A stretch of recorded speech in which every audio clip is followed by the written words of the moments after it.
आज के FP live कार्यक्रम में पुनः स्वागत है। न्याय धर्म सभा का ये न्याय प्रचार कार्यक्रम सोशल मीडिया के माध्यम से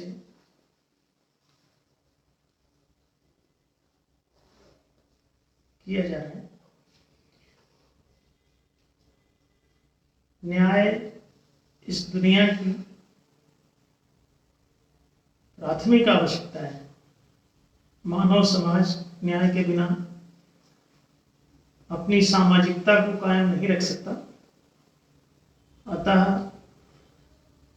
न्याय का प्रचार प्रसार अत्यंत जरूरी है। नेतृत्व का अभिप्राय न्याय से ही है। नेत्र को ही नयन कहते हैं। नय और अनय को ही न्याय और अन्याय कहा जाता है।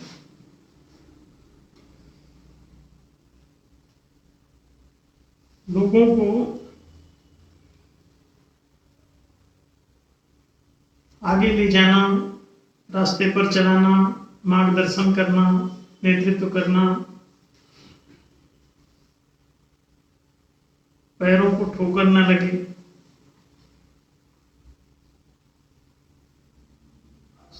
जीवन का सफर सुखद हो, सुंदर हो, स्वस्थ हो, समुन्नत हो, सुविकसित हो, इन सब बातों को ध्यान में रखते हुए जो नेतृत्व किया जाता है उसे ही न्याय कहते हैं। यदि जिनका नेतृत्व कर रहे हो उनके हित परस्पर समान रूप से सुरक्षित नहीं है तो ये नेतृत्व का दोष कहलाता है। सामाजिक अथवा राष्ट्रीय नेतृत्व न्याय की प्रतिष्ठा के लिए ही होता है। इसीलिए समाज या राष्ट्र में न्यायालय ही सर्वोच्च शासन सत्ता मानी जाती है। न्यायालय के निर्णय पूरे राष्ट्र पर, पूरे समाज पर सर्वत्र सर्वमान्य होते हैं, अत्यंतिम होते हैं। ऐसी सत्ता को न्यायालय इसीलिए कहा जाता है कि वह न्याय करेगा। न्याय का मतलब होता है कि किन्हीं दो पक्षों के बीच में निष्पक्ष भाव से दोनों के हितों को समुचित रूप से प्रतिष्ठित किया जा सके तो इसे न्याय कहते हैं। निष्पक्ष भाव से, जब आप किन्हीं भी दो पक्षों के बीच में निष्पक्ष रहते हुए, तटस्थ रहते हुए, शुद्ध विवेक से फैसले देते हैं, निर्णय करते हैं, तो इसे न्याय कहते हैं। दोनों पक्षों के हिताधिकार समुचित रूप से, समान और उचित रूप से प्रतिष्ठित रहें, यही न्यायकर्ता की जिम्मेदारी है। यदि ये न्याय, ये इंसाफ, ये जस्टिस अगर प्रामाणिक रूप से सिद्ध नहीं होता, यानी कि निष्पक्ष भाव से दोनों पक्षों के हित समान और उचित रूप से सुरक्षित नहीं रहते, तो इसे न्याय का अभाव कहते हैं। मतलब न्याय नहीं हुआ।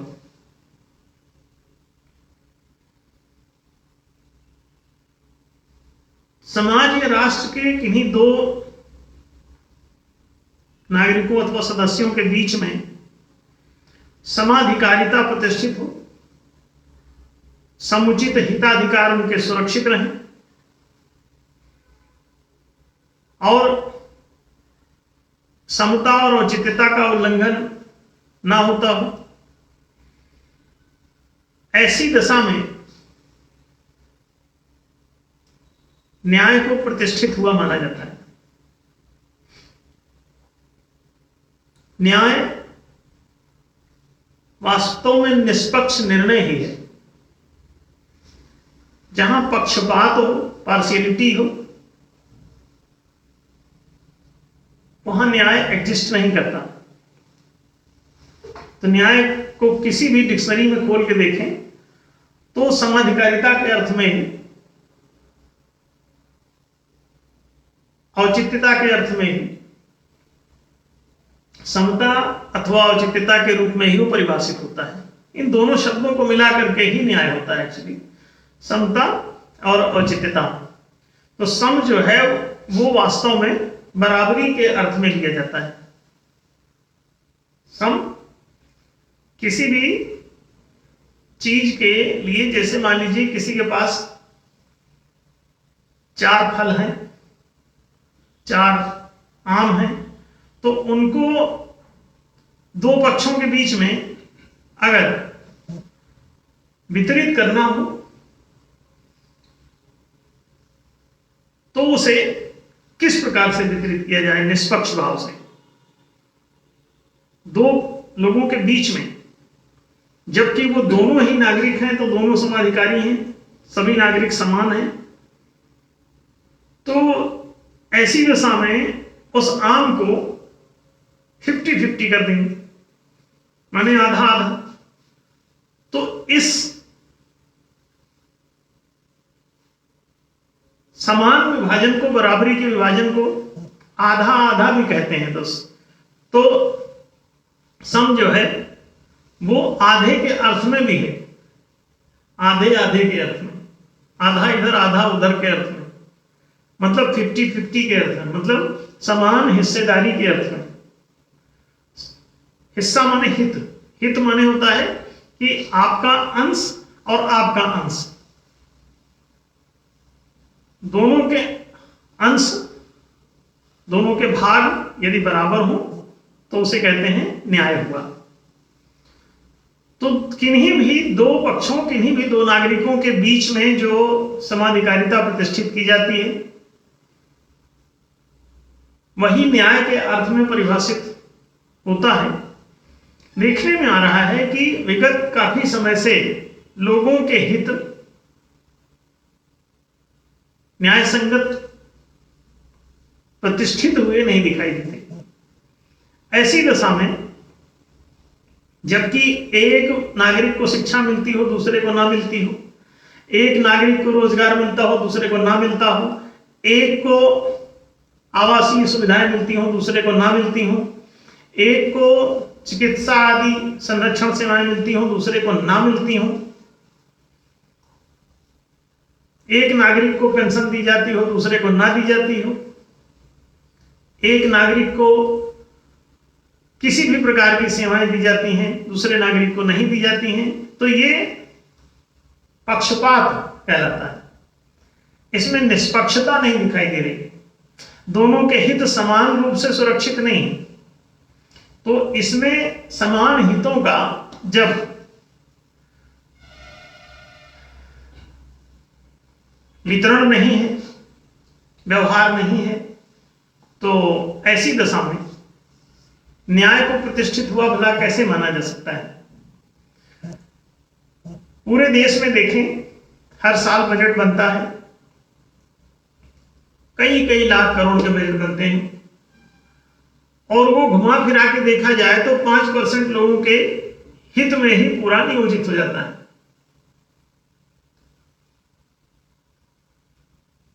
उसका अधिकांश प्रतिशत चंद लोगों के हाथों में केंद्रित हो जाता है और बाकी निचला जो तबका है वो उससे वंचित रह जाता है।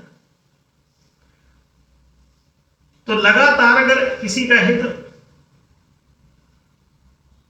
उपेक्षित हो रहा हो तो वो धीरे धीरे धीरे धीरे समय के साथ कमजोर होता चला जाता है, और अंत में उसकी स्थिति इतनी खराब हो जाती है कि वो समाज में कोई अपनी प्रतिष्ठा नहीं देख पाता, समाज में कोई उसका वजूद नहीं रह पाता, समाज में उसकी कोई आर्थिक स्थिति नहीं रह जाती, समाज में उसका विकास भी कुंठित होने लगता है। सभी अवसर, सभी प्रकार की ज्ञान विज्ञान, सभी प्रकार की आर्थिक स्थितियां सब उससे दूर चली जाती है। ऐसी स्थिति में भला जबकि एक बहुत बड़ा समुदाय चंद गुंडों, बदमाशों, बेईमानों के पक्षपाती रवैये के कारण उत्पीड़ित होता रहे, उपेक्षित होता रहे, वंचित होता रहे और बहुत बुरी दशा में जीवन जीता रहे, अभावग्रस्त रहे, तकलीफों में रहे, संकटों में रहे, गरीबी, भुखमरी, तबाही, अशिक्षा, असुविधा, असुरक्षा में जीता रहे, तो उसका जीवन जाहिर है संसार में नरक तुल्य हो जाएगा। इसके लिए जरूरी है कि न्याय को प्रतिष्ठित किया जाए। न्याय का मतलब साफ है, सरल सी है उसकी परिभाषा, एकदम सामान्य सी परिभाषा है कि निष्पक्ष भाव से दोनों के हित सुरक्षित रहें। ये दो पक्ष किसी भी महत्व के रूप में हो सकते हैं, किसी भी छोटे बड़े के रूप में हो सकते हैं, किसी भी भाई भाई के रूप में हो सकते हैं, किसी भी पड़ोसी पड़ोसी के रूप में हो सकते हैं, किसी भी दो पक्ष, वो दो कैसा भी हो सकता है, दो जातियां हो सकती हैं, दो संप्रदाय हो सकते हैं, दो वर्ग हो सकते हैं, दो कोई भी लैंगिक भेद, रंगों का भेद, काला गोरा हो, स्त्री पुरुष हो, हिंदू मुस्लिम हो, नॉर्थ साउथ हो, पूर्व पश्चिम हो, जिस भी रूप में ये द्वैत दिखाई देता है, कोई भी महत्व का, पक्ष विपक्ष का, तो इन दोनों पक्षों के बीच में जो निष्पक्ष भाव से दोनों के हितों को सुरक्षित रखता है, प्रतिष्ठित करता है, वही न्याय होता है। इतनी छोटी सी ये परिभाषा है कि किन्हीं दो पक्षों के हितों को निष्पक्ष भाव से प्रतिष्ठित किया जाना, किसी के हित को कमो बेसी ना किया जाना, कम ज्यादा ना किया जाना, दोनों के हितों को समान और उचित रूप से सुरक्षित रखना, यही न्याय का उद्देश्य होता है। तो इतनी छोटी सी बात, भला इसको समझने में इतना ज्यादा टाइम किसी को कैसे लग सकता है? अगर मानव है आप, जंगल में देखिए पशुओं को नहीं समझाया जा सकता, लेकिन मानव तो इसे समझ सकता है। अच्छा, जब आप न्याय और न्यायालय के अधीन ही पूरा राष्ट्र खड़ा किए हुए हैं और निष्पक्ष भाव से ना न्यायालय काम कर रहा है, ना आपका संविधान काम कर रहा है, ना निष्पक्ष भाव से कोई उसमें विधेयक बनता है, ना निष्पक्ष भाव से बजट बनता है, ना निष्पक्ष भाव से सरकारी सेवाएं चलती हैं, ना निष्पक्ष भाव से कोई भी क्रिया देश में, कुछ भी निष्पक्ष भाव से नहीं दिखाई देता। और इसके बावजूद न्यायालय में केस चल रहे हैं, फैसले भी हो रहे हैं, निष्पक्षता कहीं नहीं है और पक्षपात चल रहा है और न्यायालय कायम है, संविधान कायम है। जब आप देख रहे हैं एक को शिक्षा दी जाती है, दूसरे को नहीं दी जाती, राजकोष पर जब सबका समान अधिकार है, राजकोष को लोकतंत्र में लोककोष भी कहते हैं, लोकतंत्र को लोकशाही भी कहते हैं, लोकराज। तो जब लोक का ही राज है, सार्वजनिक जनता का ही राज है, तो उन सार्वजनिक में से कुछ लोगों को राजकोष का फुल बेनिफिट दिया जा रहा है, कुछ लोगों को बिल्कुल नहीं दिया जा रहा है। तो ये अधिकांश के हित मारे जा रहे हैं थोड़े से लोगों के द्वारा, और ये बड़े मजे से चल रहा है। और लोकतंत्र भी है, आप वोट भी देते हैं, लेकिन आपको कैसे वो लोग बरगला के आपसे वोट ले लेते हैं और आपके हितों को मार लेते हैं।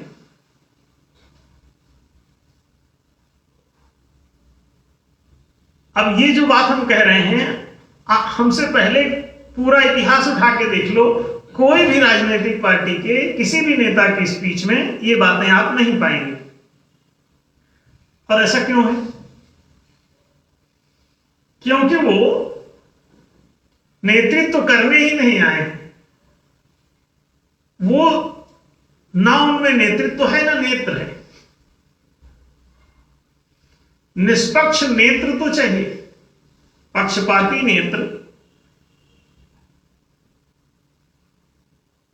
तराजू के पलड़े ऊपर नीचे वो कर रहे हैं, समान नहीं तौल रहे हैं। जहां पलड़े सम हो जाएं वहीं पर निष्पक्षता आएगी। कम ज्यादा तौलते हो तो निष्पक्ष नहीं, बेईमानी शुरू हो जाती है। तो इतनी घोर बेईमानी चारों तरफ है और आप लोगों के हाथों से ही ये आपके खिलाफ काम किया जाता है। आपके हाथ में ओट हैं और आपके हाथों से ओट आपको बरगला के कोई लड्डू दे के ले लेता है। वो ओट जो है वो हर नोट से बड़ा है। वो जो ओट है आपका, वो आपकी किस्मत उसमें बंद है, उसके अंदर वो हर नोट से बड़ा है ओट। लेकिन आपको कोई 5 का नोट दे के भी ले लेता है, कोई 100 का नोट दे के ले लेता है, कोई 1000 का नोट दे, आपको बचकाना मान करके और बचकाना रखा जाता है। सबसे पहले आपकी शिक्षा को आपसे अलग कर दिया जाता है। शिक्षा हटा देने के बाद क्या होता है कि आप उस बच्चे की तरह हो जाते हैं।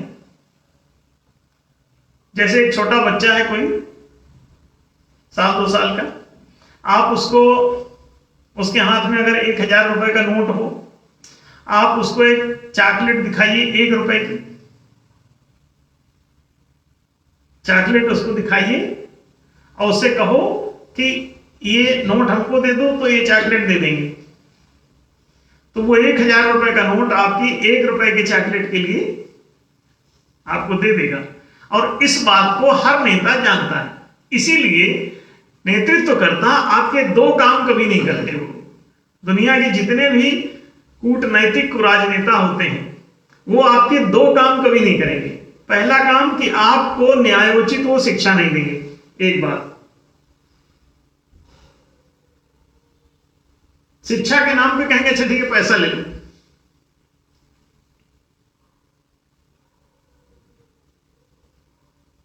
दूसरा काम वो करेंगे कि आपको रोजगार नहीं देंगे। रोजगार के नाम पे आपसे कहेंगे नौकरी ले लो। आज इसी पर यह प्रश्न पूछा गया है। न्याय धर्म सभा की रोजगार व्यवस्था अन्य दलों द्वारा प्रचारित किए जाने वाले रोजगार या नौकरी व्यवस्था से किस प्रकार भिन्न है? अब देखिए, न्याय धर्म सभा जिस रोजगार की बात करती है वो, और बाहर जो लोग बात कर रहे हैं, चाहे वो रोजगार के नाम से बोल रहे हो या उसे नौकरी के नाम से बोल रहे हो, दोनों का मतलब उनका एक ही है। नौकरी माने भी गुलामी होता है और जो रोजगार देते हैं उसको भी नौकरी के रूप में ही आपको देने के लिए तैयार रहते हैं। उसका भी मतलब उनकी गुलामी से ही है, स्लेवरी से ही। आप जब तक नौकर हैं तब तक आप गुलाम। आपको नौकरी का वो प्रॉमिस करते हैं, आप खुश हो जाते हैं।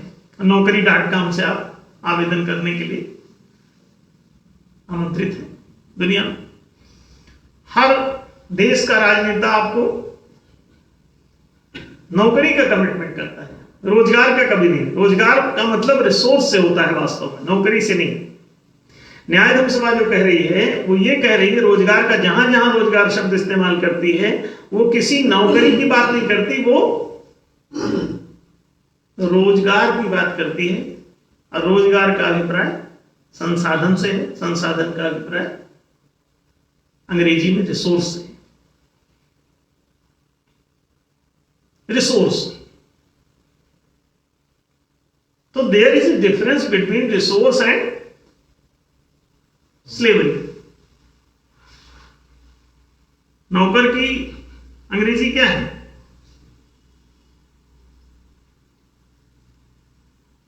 स्लेवरी। वो स्लेव है, नौकरी है स्लेवरी, नौकर है स्लेव। तो naukri.com से आप आवेदन करते हैं। अब इसमें अंतर क्या है देखिए, जैसे कृषि भूमि नंबर 1 रिसोर्स, मौद्रिक पूंजी नंबर 2 रिसोर्स,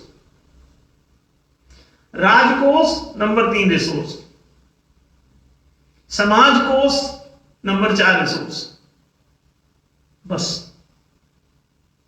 4 ही रिसोर्स।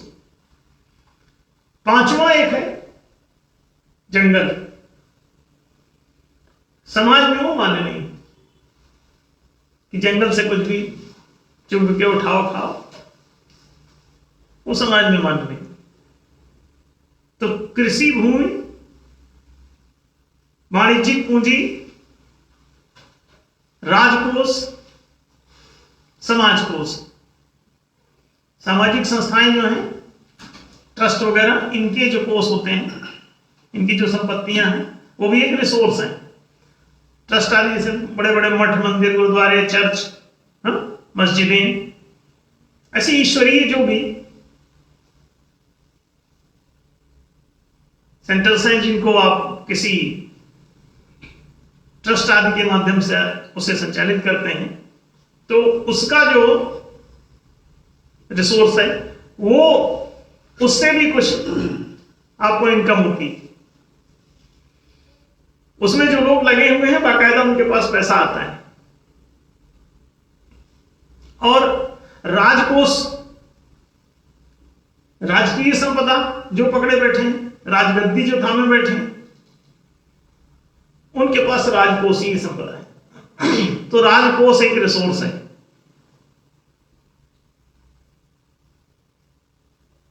वाणिज्यिक संपदा भी होती है, वो वाणिज्यिक पूंजी के रूप में मैक्सिमम, या वाणिज्यिक दूसरी संपदा के रूप में, बड़े बड़े भवन, फैक्ट्री, कल कारखाने, ये सब क्या है? वाणिज्यिक संपदा। कृषि संपदा में कृषि भूमि, कृषि संबंधी यंत्र उपकरण आदि, उससे संबंधित पेड़ पौधे, पशु पक्षी आदि, जो भी सब आप कृषि क्षेत्र में यूज करते हैं। पशुपालन भी होता है, लोग गाय भैंस डेयरी वगैरह लगाते हैं। तो आप देखें,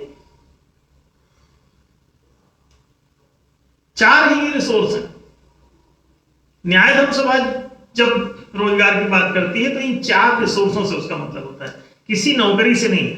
अब दूसरा पहलू देखें, न्याय धर्म सभा का तो ये अर्थ है, रोजगार का अभिप्राय है। ये 4 रिसोर्स, कृषि संपदा, वाणिज्य संपदा, राज्य संपदा और सामाजिक संपदा, ट्रस्ट आदि की सामाजिक संस्थाएं होती। तो ये कितनी हुई? 4 संपदाएं। इन चारों को रिसोर्स कहते हैं। 4 संसाधन है। रोजगार, ये 4 संपदाएं, 4 संसाधन ही 4 प्रकार के रिसोर्स होते हैं जो रोजगार के लिए प्रशस्त हैं। अब दूसरी तरफ देखें, जब कोई पार्टी कहती है कि वो सत्ता में आएगी तो वो आपको 2 करोड़ नौकरी देगी, हाँ? दूसरी पार्टी कहती है कि वो सत्ता में आएगी तो आपको 10 लाख नौकरी देगी। दे डोंट से कि they will provide you resource, they will not provide any resource, but they will give you slavery, तुमको नौकरी दी जाएगी। तो नौकरी और इसमें अंतर क्या है? अंतर यह है कि इसमें सब मालिक हो जाते हैं।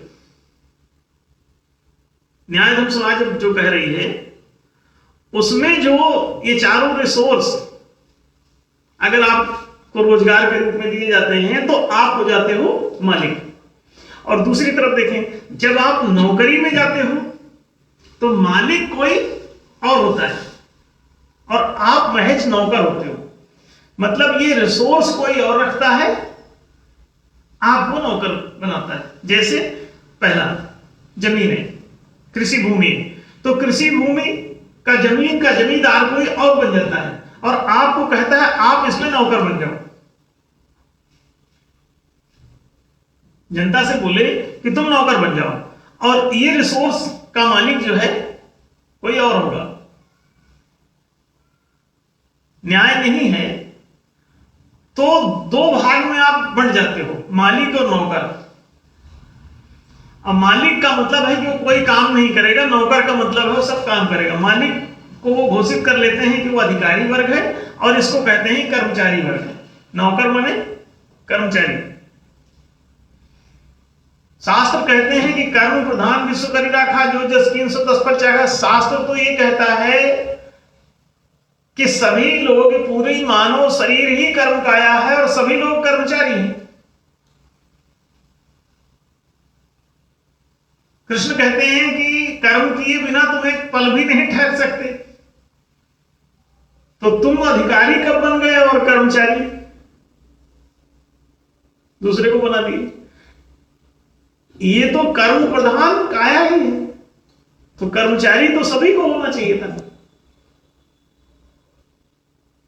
लेकिन चंद लोग अधिकारी हो गए और बाकी लोगों को कर्मचारी। 1 से 5% अधिकारी और माने मालिक, और बाकी के 95% से भी अधिक लोग कर्मचारी माने गुलाम। आप इसे ठीक से देख लें। एक बार कहीं यूनियन का कोई आंदोलन चल रहा था, तो हमको भी उसमें आमंत्रित किया गया था। हम पहुंचे तो हमारी उपस्थिति में वहां के नेताओं ने नारा लगाना शुरू किया। कर्मचारी यूनियन के नेताओं ने मजदूर मजदूर, सब बोले भाई भाई। कुछ लोग बोले मजदूर मजदूर, जो उनके लीडर थे, बाकी सब बोले भाई भाई। तो हमने उनसे पूछा कि तुम सब तो तमाम अलग अलग पोस्टों को, तो मजदूर मजदूर कब हो गए। हमने उसमें एक नेता से पूछा, हमने कहा मजदूर मजदूर भाई भाई क्या करवा रहे। और ये कहीं भी आप ये नारा शायद आप सुन लेंगे, हर यूनियन के किसी भी उसमें कहीं भी कोई धरना दिए बैठे कुछ, तो वो अक्सर ये नारा लगा बैठते हैं। वो अपने को मजदूर ही समझते हैं, वो अपने को कर्मचारी ही समझते हैं, अधिकारी कोई और है। वो अपने को नौकर ही समझते हैं, गुलाम ही समझते हैं। तो सबसे पहले तो तुमको ये नौकर होने की बात छोड़नी पड़ेगी और मालिक होने की बात स्वीकार करनी पड़ेगी। और हर जगह जहां भी जाओ इंटरव्यू देने, तो उससे बोला करो कि नौकर रखोगे या मालिक। तो आप कहेंगे वो तो भगा देगा। तभी तो आपको पता चलेगा कि आपको गुलाम रखा जा रहा है। और जैसे ही आप बोलोगे कि अच्छा मालिक रखना है कि नौकर रखना है, तो वो तुरंत आपको छुटा देगा। अगर तुमको नौकरी स्वीकार है तो बोलो, और नहीं तो निकल लो, ये तो मालिक बनने की बात कर रहे हो। तो इतने से ही आपको बोध तो प्रारंभ होगा कि हाँ कुछ तो गड़बड़ है समाज में, समझना पड़ेगा। न्याय नहीं है, दो पक्षों के बीच में दोनों के हितों का समाधिकारिता नहीं है, माने एक मालिक और दूसरा नौकर। तो ये क्या ये न्याय संगत हुआ? नहीं ना भैया। अगर नौकर हो तो सब लोग नौकर हो जाओ, इसमें मालिक कहां से आ गए? और अगर मालिक ही ठीक है तो सब लोग मालिक रहा करो, नौकर कहां से भर्ती कर लेते हो? जमीन किसी और की होगी और तुमको उसमें गुलाम रखा जाएगा। माने रिसोर्स किसी और का होगा और जिसके पास रिसोर्स होगा वही मालिक होता है, ये बात भी इससे प्रमाणित हो गई। तो मालिक बनना है तो रिसोर्स लेना पड़ेगा, और रिसोर्स लेना है तो समाज में न्याय स्थापित करना पड़ेगा, माने रोजगार का सही वितरण करना पड़ेगा। 4 रोजगार के साधन होते हैं: कृषि संपदा, वाणिज्य संपदा, राज्य संपदा, और चौथी होती है सामाजिक संपदा, सोशल प्रॉपर्टी, डिवाइन प्रॉपर्टी। आप देख लीजिए 4 संपत्तियां हैं। किसी क्षेत्र में लगी हुई संपत्तियां, वाणिज्यिक क्षेत्र में लगी हुई संपत्तियां, राजकीय क्षेत्र में लगी हुई संपत्तियां, और सामाजिक संगठनों में, मंदिरों, मस्जिदों, गुरुद्वारों, चर्चों आदि आदि में लगी हुई संपत्तियां,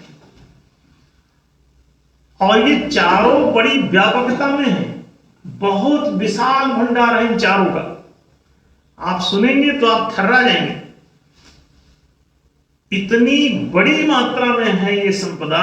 चारों संपदाएं विराट व्यापकता है, माने कोई कमी नहीं है।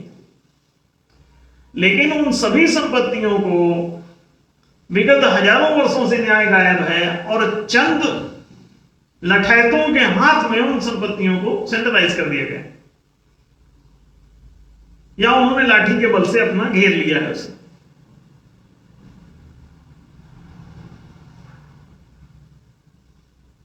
अब देखें, अच्छा, और एक बात और बता दें कि ये घेरा हुआ भी नहीं है सही मायने में देखें तो, क्योंकि इसे कोई घेर सकता नहीं।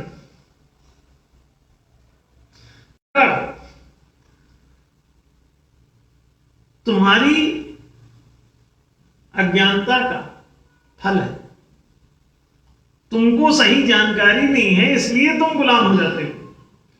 अगर तुमको पता हो जाए तो ये कोई पकड़े धकड़े नहीं है। तुम्हारी जानकारी ना होने के कारण दूसरा कोई भी मालिक बन जाता है। जैसे तुम सब सरकारी कर्मचारी बन गए, सरकारी कर्मचारी बन गए, और जब तुम सरकारी कर्मचारी बने तो तुम भी तो राजकीय पद पर गए, है ना? तो उसमें से केवल 5% आदमी राजकीय संपदा के मालिक कैसे हो जाएंगे? वो भी तुम्हारी तरह ही नियुक्त हुए हैं जैसे तुम नियुक्त हुए हो। तो वो लोग मालिक बन गए कैसे, और तुम गुलाम कैसे हो गए उन्हीं पदों पर? राजकीय कर्मचारी में भी दो वर्ग है, देखें, सामाजिक संगठनों में भी दो वर्ग है, राजकीय कर्मचारियों में भी दो वर्ग है, और बता दें वाणिज्यिक क्षेत्र में भी दो वर्ग है, और कृषि क्षेत्र में भी दो वर्ग है। इन चारों क्षेत्रों में ये दोनों वर्ग मौजूद हैं, और ये अद्भुत है। आप इसको जब देखेंगे तो पाएंगे कि चंद लोगों को इसकी जानकारी नहीं है कि वो गुलाम हैं।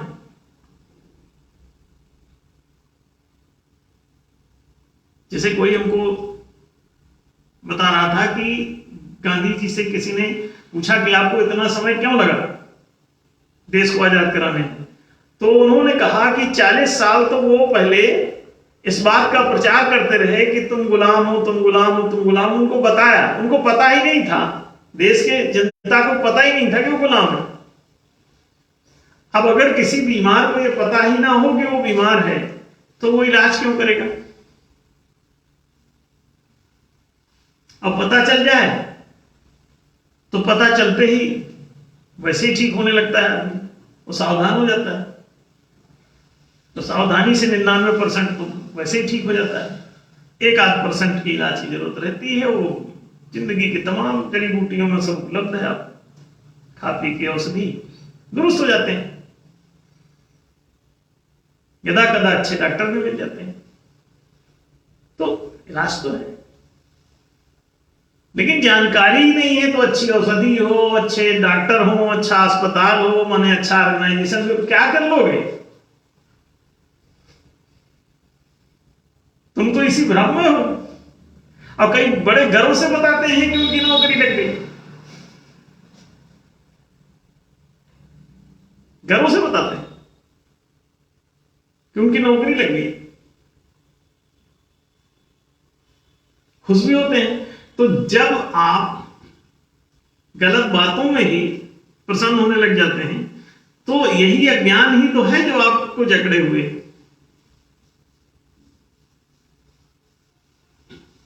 और जब आप इस जकड़ से मुक्त हो जाते हो तो ये आपकी ही समस्या है। दरअसल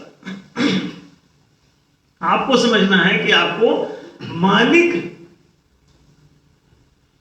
बनना है। आप मालिक होने के लिए पैदा होते हो, और मालिक की संतान मालिक ही होगी, गुलाम कैसे होगी? जब इतना बड़ा ईश्वर, सारी दुनिया का मालिक, और ईश्वर अंश जीव अविनाशी तुम, तो तुम गुलाम कैसे हो गए?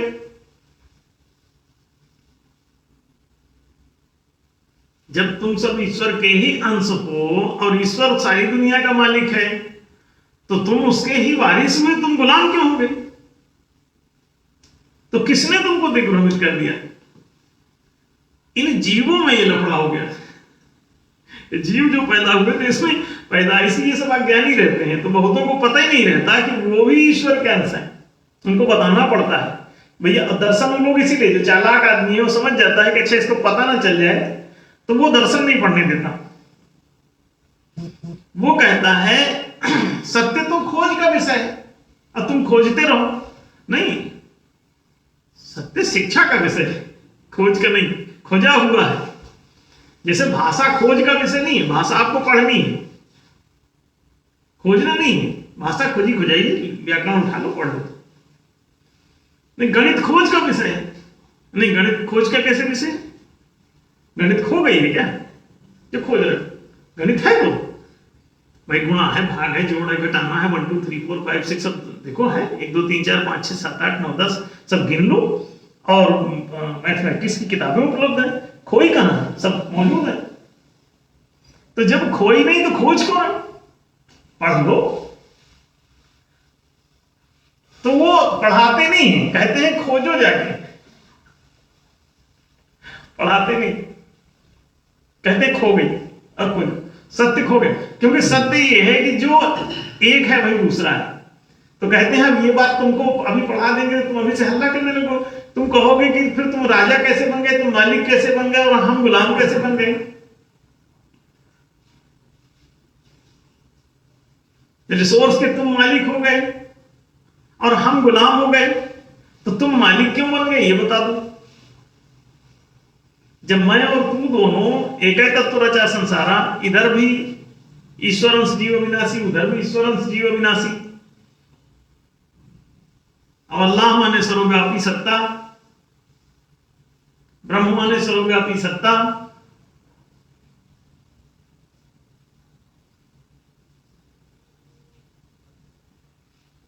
और खुद भी तुम ही वही हो, इसलिए उसका नाम खुदा भी रख दिया। तो तुम्हारा ही जो मौलिक अस्तित्व है वो सर्वव्यापी है। वो जिस तत्व से तुम बनते हो वो सर्वव्यापी तत्व है। तो देखो, जब तुम एक इधर वाला जो है वही तुम भी हो। हाँ, अब कोई अनपढ़ है, कोई पढ़ा लिखा, ये अंतर जरूर है। तो आज जो अनपढ़ है वो जब पढ़ लिख जाएगा तो वो भी पढ़ा लिखा हो जाएगा। विकास यात्रा का भेद हो सकता है, कोई बच्चा है, कोई जवान है, कोई वृद्ध है, हा? विकास यात्रा का भेद हो सकता है ना। कोई पीक्यू की दशा में है, कोई आईक्यू की दशा में है, कोई ईक्यू की दशा में है, कोई एसक्यू की दशा में है। विकास यात्रा का भेद हो सकता है, लेकिन आत्मिक भेद थोड़ी ना है। आत्मा तो अखंड है, एक ही तत्व रचा संसार। आत्मवत सर्वभूतेषु यह पश्यते से पढ़ने का, ये तो ज्ञान ही है ये सारा। तो इसीलिए वो लोग इसे कहते हैं, इसको खोजो। तो ओशो रजनीश बोले सब अपना अपना सत्य खोजो, दूसरे संत महात्मा बोले अपना अपना सत्य खोजो। हर साधु चिल्ला रहा है, अपना सत्य खोज रहा है। सत्य बड़ी मुश्किल से मिले। नहीं, अरे सत्य पढ़ लो, बोध का विषय है, खोज का नहीं। समझ लो, जैसे भाषा पढ़ लेते हो तो भाषा का बोध हो जाता है, भाषा इस्तेमाल करने लगते हो। इसी तरह सत्य को पढ़ लो, समझ जाओगे, सत्य का इस्तेमाल करना शुरू करो। सत्य का सब्जेक्ट दर्शन कहलाता है, आप दर्शन पढ़ो। दर्शन में साफ साफ बताया जाता है कि सारा जगत ही पंचतात्विक है। वो पांचों तत्व जो है, आकाशात वायु और अग्नि, जला जला पृथ्वी, ये पंच तत्व भी क्रमबद्ध है। वो एक ही आकाश ही वायु हो जाता है, वायु अग्नि हो जाता है, अग्नि जल हो जाता है, जल ही पृथ्वी हो जाता है। हर पिछले तत्व जो है वो अगले तत्वों के जन्मदाता है। उन्हीं में से जैसे दूध से ही दही हो जाता है, तो दूध ही दही हो गया है, कोई दूसरा तत्व थोड़ी हो गया। उसी की एक क्वालिटी है दही, अद्भुत है। फिर और टाइट करके पनीर बना दिया कभी कभी, तो उन्हें अब तो न दूध लगे न दही, ये तो पनीर है। पनीर माने उसका पानी निकाल दिया तो जो बचा उसे पनीर। पानी से ही था। तो देखिए, जब सारा तत्व एक ही है, हर पदार्थ उस एनर्जी का ही सघन रूप है, ये तो फिजिक्स की लैब में भी सिद्ध हो गया। Is equal to MC square Einstein theory कहती है। तो अब जो भी भैया एनर्जी इज इक्वल टू पदार्थ, मटेरियल, तो ये झंझट कहां है? एनर्जी ही पदार्थ है और पदार्थ ही एनर्जी है। एनर्जी को आप पदार्थ में बदल सकते हो और पदार्थ को एनर्जी में बदल सकते हो वापस। जैसे पानी को बर्फ बना दो और बर्फ को चाहो तो फिर से पानी बना दो, थोड़ा टेम्परेचर बढ़ा के। तो पानी ही बर्फ है ऐसा कह सकते हो, अब बर्फ ही पानी है ऐसा भी कह सकते हो। विरल है तो ऊर्जा और सघन है तो पदार्थ। माने विरल पदार्थ ही ऊर्जा है और सघन ऊर्जा ही पदार्थ है। और ये सब साइंटिफिक बातें हैं, ये प्रयोगतः सिद्ध हो चुकी। तो जो एक ही है वही दूसरा है, तो इसमें इतनी झंझट मारा सिर्फ मालिक और नौकर का संघर्ष चला रहे हो थोड़े से लोग जो आलसी तमोगुण पकड़ता है, तमस, अज्ञान बस तमस पकड़ लेता है। तो कुछ जो अज्ञान के वशीभूत होकर कर्म नहीं करना चाहते हैं तो दूसरे को गुलाम बना लेते हैं। और गुलाम कैसे बनेगा? तो सोचते हैं और देखते हैं कि अच्छा ये खेती कर रहा है उधर, अगर खेती मैं डंडे के बल से कब्जा लूं, ऐसे खदेड़ लूं, तो ये फिर जब भूखों मरने लगेगा तो फिर आएगा, तो इसे खेती से खदेड़ दो, फिर ये आएगा, खाना कहां से खाएगा? खेती में होता है, तो फिर आएगा, तो आएगा तो इसे कहेंगे अच्छा तो काम करोगे, तो कहेगा मालिक भूख लगी, जहां कहिए जो कहिए सब करने तैयार है। तो मजबूरी में इसे फिर आना पड़ेगा भूख प्यास के कारण। तो अब जमीन पर ही अपना नाम लिख लेगा और कहेगा तुम इसमें गुलाम हो जाओ, तुम काम करो, फसल वो ले जाएगा, और तुमको भी कहो थोड़ा बहुत तुमको दे देगा। अब इसका फ्री में फसल इसके घर जाएगी। तो ये गणित है कि कुछ तमोगुणी आदमी जो कामचोर हो जाते हैं, अपराधी किस्म के हो जाते हैं, वो लोग क्या करते हैं कि चंद लोगों, बाकी लोगों को अपनी गिरफ्त में ले लेते हैं, रिसोर्स कब्जे आके रिसोर्स पर कब्जा कर लेते हैं और बाकी को गुलाम बना लेते हैं। इसीलिए फिर जब ये बात यही राजनीति में जाता है, देखिए यही राजा बन जाता है। तो इसकी नीति क्या होगी सोच के देखो। तो चाहे जो पार्टी हो, न्याय धर्म सभा को छोड़ के, आपको मालिक नहीं बनने देगी। चाहे आप जो कर लो, वो मर तो सकता है लेकिन वो रिसोर्स आपके हाथ में नहीं जाने देगा। चाहे उसको कोरोना ही फैला के और आपका रिसोर्स खत्म करके अपनी तरफ ट्रांसफर करना पड़े, चाहे महायुद्ध छेड़ना पड़े इसके लिए, और उस घबराहट में आपके सब पूंजी खत्म हो जाए, फिर पूंजी उसके पास आएगी।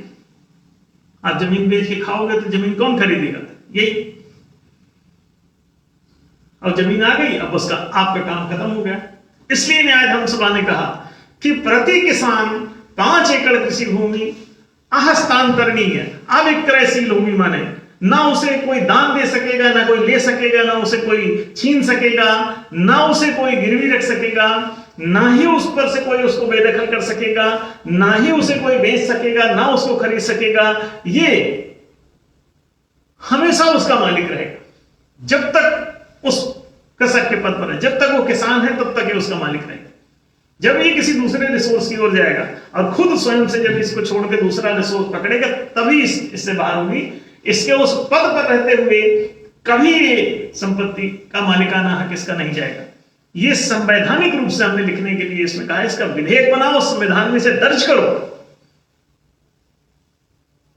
5 एकड़ प्रति किसान न्यूनतम भूमि 5 एकड़ तक प्रत्येक किसान के पास होनी चाहिए। जिसके पास कम है उसको और सरकार दे। किसी के पास 2 एकड़ है तो 3 एकड़ और सरकार दे, किसी के पास 4 एकड़ है तो 1 एकड़ दे, किसी के पास 1 ही एकड़ है तो 4 एकड़ दे, किसी के पास 0 है तो पूरे 5 एकड़ सरकार उसको दे। 5 एकड़ प्रति किसान की दर से इसे पूरा करना है। न्याय धर्म सभा is going to provide the 5 acre land to every agro worker। काहे? ये जब उसके पास हो गई तो गुलामी का दंश टूट जाएगा। ये जो काल सर्प योग है उसके ऊपर, हाँ, ज्योतिष में काल सर्प योग बताया करते हैं कुछ विद्वान। तो एक काल सर्प एक कुंडली मार के बैठता है, इसी को काल सर्प योग कहते हैं। कि रिसोर्सेस पे कुंडली मार के काला नाग बैठ जाता है, फुफकारता रहता है, अगर कुछ बोलोगे तो काट देगा, तो धमकाता रहता है। तो भैया ये सरकारी तौर पर संवैधानिक रूप से 5 एकड़ प्रति किसान, रिसोर्स नहीं तो गुलाम हो जाएगा बेचारा, दर दर की ठोकर खाएगा, मजदूर बनेगा, किसी जमींदार का गुलाम हो जाएगा।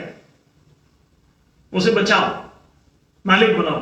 मानव की गरिमा पशुता में नहीं, पशु की भांति तुम बंधनों से बांध दिए जाओ, तुम बंधुआ मजदूर हो जाओ, तुम बंधुआ गुलाम हो जाओ, तुम बंधुआ नौकर हो जाओ।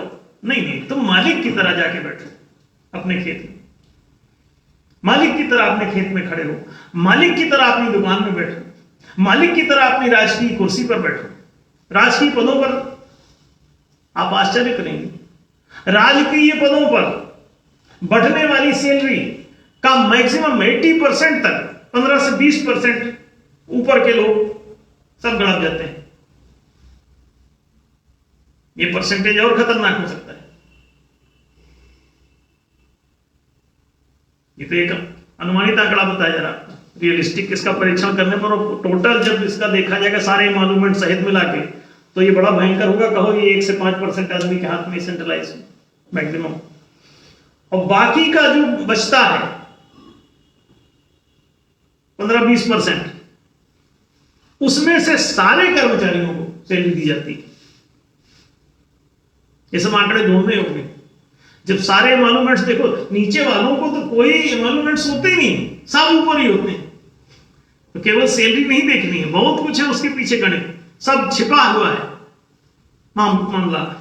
तो आप उसमें भी देखेंगे 2 भाग में बटा हुआ है, 5% वर्सेस 95%। ये हर क्षेत्र में आपको मिलेगा। इसलिए जब तुम भैया सब लोग मालिक हो तो राजकोष तुम्हारा भी, तुम भी उतने मालिक हो, तो समान वेतन का नियम होना चाहिए राजकोष पर, क्योंकि राजकोष नगद कैश रखा हुआ है। तो हर कर्मचारी चाहे जिस पोस्ट पे हो, peon to president, the equal salary should be, और सैलरी भी उसका नाम ठीक नहीं, ऐसा लगता है किसी सेल से आ रही है, बिक्री से नहीं। Salary is not the proper word, honorarium is always better. The equal honorarium should be provided to every post holder. This post may be peon, whether it may be peon or it may be president.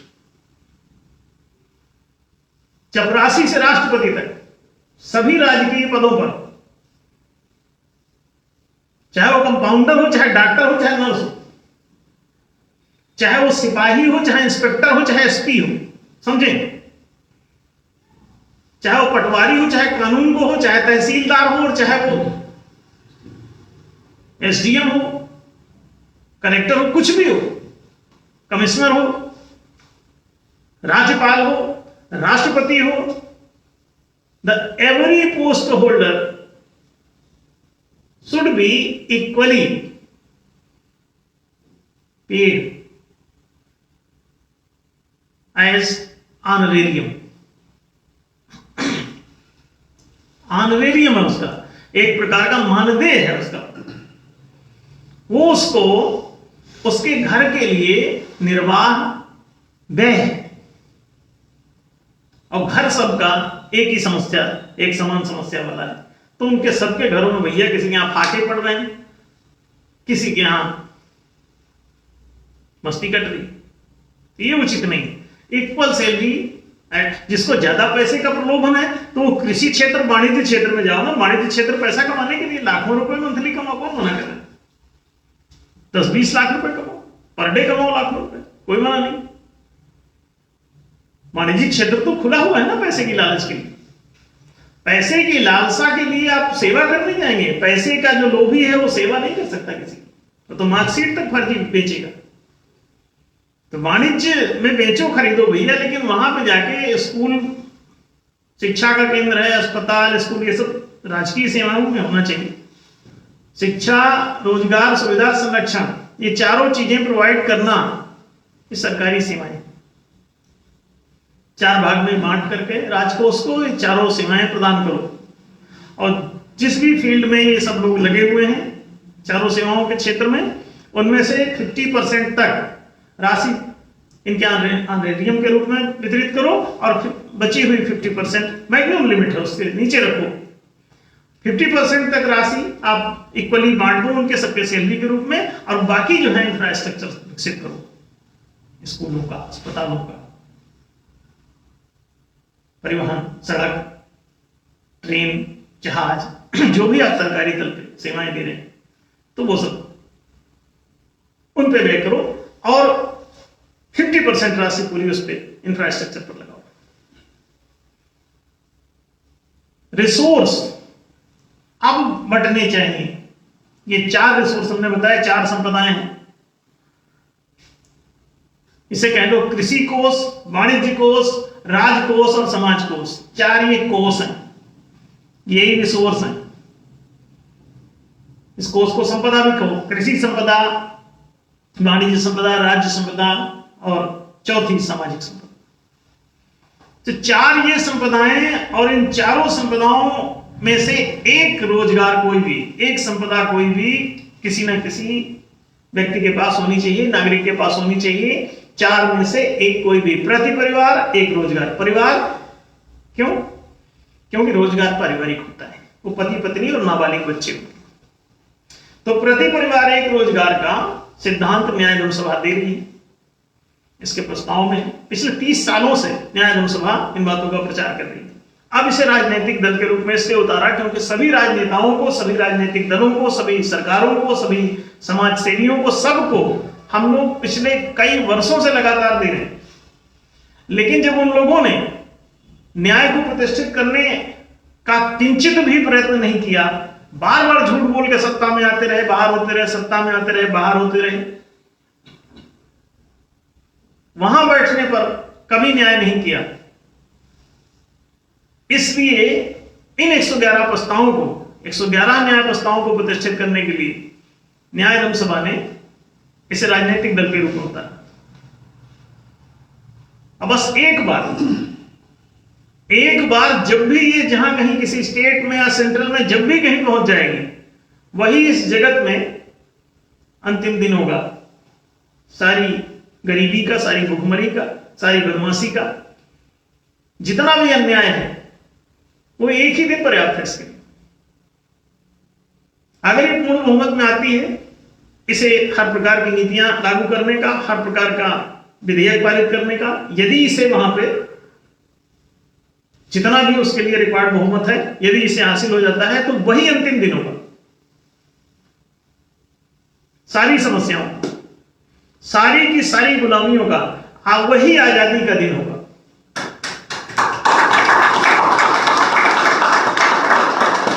पहली बार टूटेगी गुलामी, और नहीं तो ये हजारों लाखों वर्षों से आप इस गुलामी को भुगत रहे हैं, और पीढ़ी दर पीढ़ी मालिक संपत्ति कैप्चर करते रहते हैं। फिर उनको कोई मार के दूसरा कब्जा कर लेता है डाकू, तो वो संपत्ति को कैप्चर कर लेता है, और फिर उसको मार के कोई बैठ जाता है तो वो कैप्चर कर लेता है, बाकी को गुलाम बना लेता है। तो ये डकैती के बल पे मिल्कियत इधर उधर शिफ्ट हो रही, पिछले हजारों वर्षों से ये हो रही। मिल्कियत नहीं दी जा रही, किसान को कृषि संपदा नहीं दी जा रही, वाणिज्य को वाणिज्यिक संपदा नहीं दी जा रही, राज कर्मचारियों को राजकोषीय संपदा पर मिल्कियत नहीं दी जा रही। चंद इनको दान दक्षिणा देके काम चला दिया जाता है, जो ले लो 1-1, 2-2 हजार रुपए, जाओ भागो। और बाकी वो लोग लाखों लाखों रुपए की सैलरी मोटी मोटी और उससे ज्यादा 100 गुना मालूम है खींच रहे, और हाई फाई हजारों करोड़, लाखों करोड़ संपत्तियों के एक एक मालिक। चौतरफा अभाव। तो जब आप इसे देखोगे, नौकरी नहीं रोजगार मांगो, इसको पूरा जब देख सकोगे, पूरा सिनारियो को, तो एक ही बात समझ में आएगी कि नौकरी नहीं रोजगार मांगो, नौकरी नहीं रोजगार चाहिए। रोजगार माने संसाधन, संसाधन माने रिसोर्स, रिसोर्स माने ये चार चीजें। और इन चारों रिसोर्स को छोड़ोगे तो इन चारों क्षेत्रों में नौकर हो जाओगे। इसलिए रोजगार मांगना है, नौकरी नहीं। और रोजगार ही मूल बात है।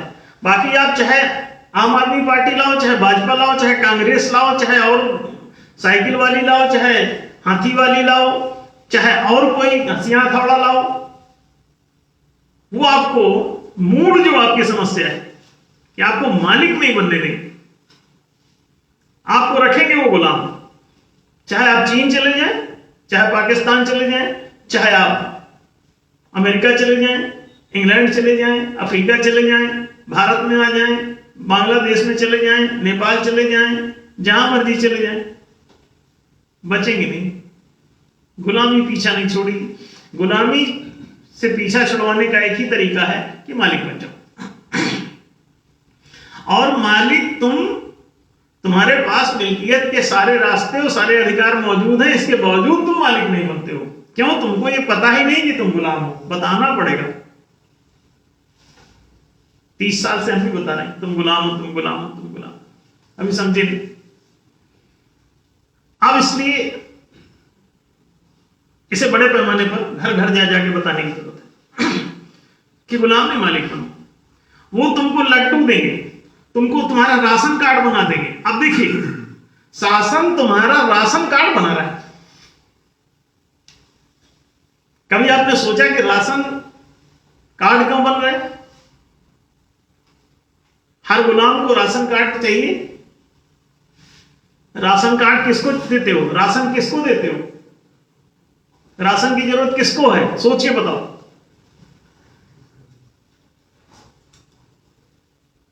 राशन किसको चाहिए? हाँ, मालिक को। सोच के देखो। राशन कार्ड आपको बना हुआ है, किसका बना है? कौन है आप? राशन आपको दिया जा रहा है, कोटे से शक्कर, कोटे से चीनी, मिट्टी तेल, कोटे से गेहूं, कोटे से चावल, कोटे से दाल, कोटे से हर प्रकार, कपड़ा तक कोटे से भी। ये क्या है? सोच के देखो कि तुम सारा दिन कमा के और अपना पेट नहीं भर पाते हो, और वो लोग जो कमाते ही नहीं हैं वो तुमको राशन देते हैं। सोच के देखो, गुलाम कमाता तो है, लेकिन उसके द्वारा की गई कमाई शिफ्ट हो जाती है कहीं और वो रहता गरीब है, तो उसे राशन कार्ड की जरूरत पड़ती है। तो they will provide you ration. इसलिए राशन कार्ड सबका बनता है, और आप बड़े मजे से राशन कार्ड बनवा रहे हैं।